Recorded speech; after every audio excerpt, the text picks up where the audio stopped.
Hello, everybody. I call this meeting today to go over communicating effectively by email. With today's modern technology and communicating through computers and the lack of mailing letters and whatnot, I just want to touch some points of emphasis that I find kind of important as far as great communication to potential clients or vendors that we deal with on a daily basis. In reality, we all know the basics. We've got to proofread our emails. We just can't send it out and assume that it's good. When we assume it's good, there's probably going to be a mistake, and it's going to be frowned upon our customers.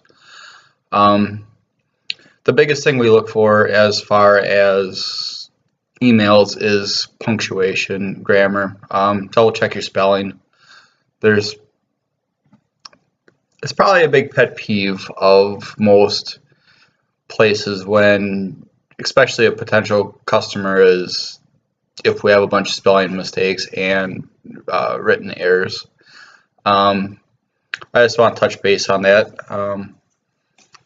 If you just want to open the book and just look at the review of punctuation, spelling, we just want to have good grammar in our emails. But I'll hand out this email or this sheet that I put together as far as a nice little layout of what we're looking for in good email communication. The number one thing is be clear and concise in your email. Don't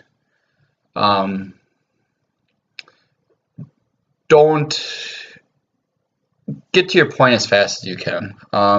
Don't go around the beat around the bush. Don't make a 10-sentence email into an entire book. Get to the point. We're all busy. The average person gets roughly 50 emails a day, so I mean it's pretty easy to get yours pushed to the side. Keep your messages 8 to 10 sentences long. Again, keep everything nice, tight, neat, get to your point, and don't waste a whole lot of time. If you're writing up a proposal for a customer or a vendor or whatnot, use bullet points. It looks professional, it keeps everything all organized, and it makes everything all nice and neat.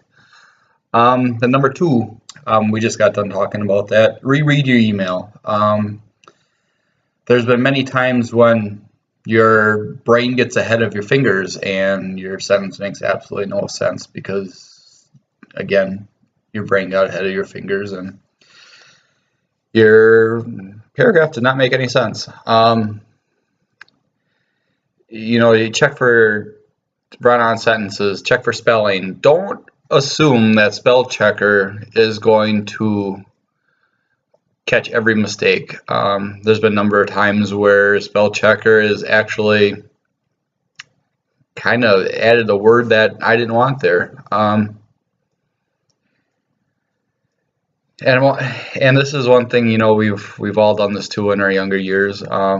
Sending out text messages or emails that we really didn't want to do, but you gotta remember, once it's sent, doesn't come back. The third point, trigger the recipient's memory. Once again, I said, in the business world, people get 50 emails or so a day, if not more. If you talk to the client last week and you write, hey, thanks for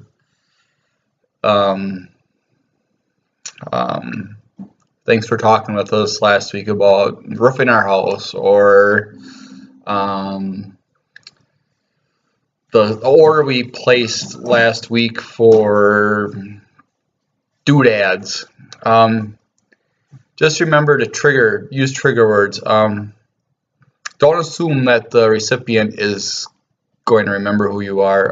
Write a short little sentence. Avoid a response like, we're good to go. You can do it next week. Instead, what was the plan? Last week we discussed, roofing my house. I just want to touch base with you and tell you that we are good to go. So if we could schedule something for the end of the month to get my roof in order to be completed, let's do it. So you gotta remember that these people are busy, and you gotta use some sort of a trigger in order to have their memory kick in. Number 4, specific subject lines. Again, this kind of goes with triggering the recipient's memory. You don't want to put hello or we're good to go. Use something like an address, 4711 Grand Pine Drive. That's a specific address, so maybe the recipient would be like, oh yeah, we have a roof that we got to put on that house.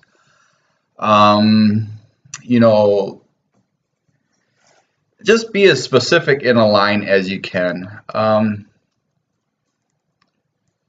So you just, or even put your name, or Doug Drexler, your business name. This is Doug Drexler from Domtar Paper Nakusa. Be specific, and then once you're specific, then just remember to keep your response nice, short, and concise, and get to the points as fast as you can. This is the biggest one again. No takebacks. Once you push send, that email is out there. Like I said, back when we were younger, I'm sure we all sent those nasty, crazy, drunk text messages to a friend and kind of regret it in the morning. Once it's sent, it's not coming back. Make sure your recipient is in there and not extra recipients. If it's a reply to, let's say you got 10 people responding to one email and you just want to reply to one specific one, make sure that one specific person is in the address and not the whole group. That could get awkward very quickly. Plus, if you do that, you could potentially, if you're dealing with vendors, you could essentially give information to one vendor that you intend for another vendor, and you can get in kind of a crunch that way.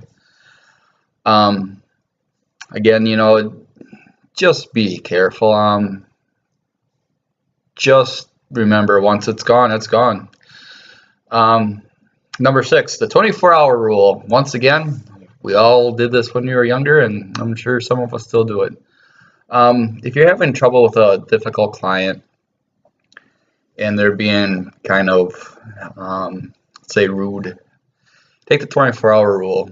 Do not, I repeat, do not respond to whether it's an email from a client or a vendor. If they're making you upset, just sit back, relax, and just take some time to focus on what you want to write.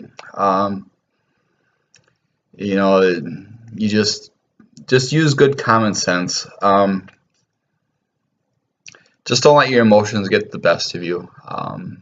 Just relax and move on to the next person. We will never criticize you for taking time getting back to a customer that essentially made you irate. We would rather have you give an email or a phone call back to a customer when you're calm, cool, and collective. That's the last thing we want to do is make the customer upset. Number 7, I know text messaging and whatnot. You want to avoid LOL. Some of us older people, we didn't learn what LOL was until just recently. Remember, this is not a text message. This is a formal business email. You can do it to your friends and family and whatnot. Just don't do it to the customer or a vendor. Avoid LOL, ha ha ha, TTYL, etc. Just gotta remember, this isn't high school. This is the business world. We rely on business in order to pay our salaries. The more professional we can be in our field, the better we're going to be in the real world getting business and getting better deals from vendors. Number 8, don't forward viral messages. We all know the cute puppy emails that we get, and of course we all have those rich Saudi Arabian relatives that pass away, and we're going to be billionaires if we send XYZ our social security number and $1,000. You know, do not forward those messages on company time or even in your personal email. After all, the last time I checked, I don't have any Saudi relatives, and I know cute puppy videos are cute and everything like that, and they're funny, but you never know, there could be a virus attached to that. So, you know, just, you know, in all reality, just use common sense when we're sending emails. I guess what we're going to do now is we are going to have a little exercise as far as responding to emails, writing emails, and at the end we're going to read our emails, and we're going to critique them as a class.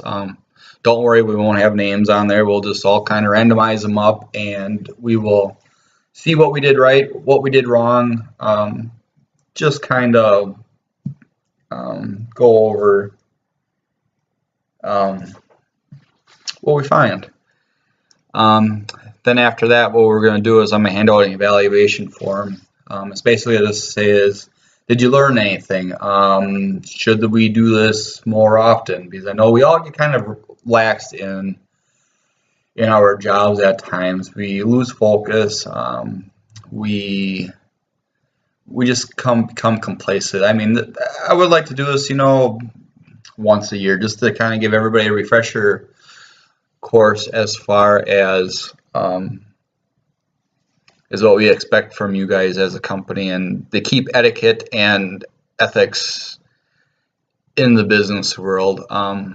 We don't want to have any, like I said, we don't want to have any mad customers or even vendors, because vendors and customers, I mean, the vendors supply us and the customers buy it from us. So I mean, we got to keep everything rolling well.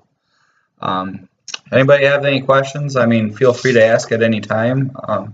I know this is kind of a short, quick little meeting that we had here, but you know, again, I can't stress enough the reread your email when you send it. Keep your messages short and concise. Trigger the recipient's memory. You know, write your name, business, whatnot. No take-backs. Again, once it's sent, it's not coming back.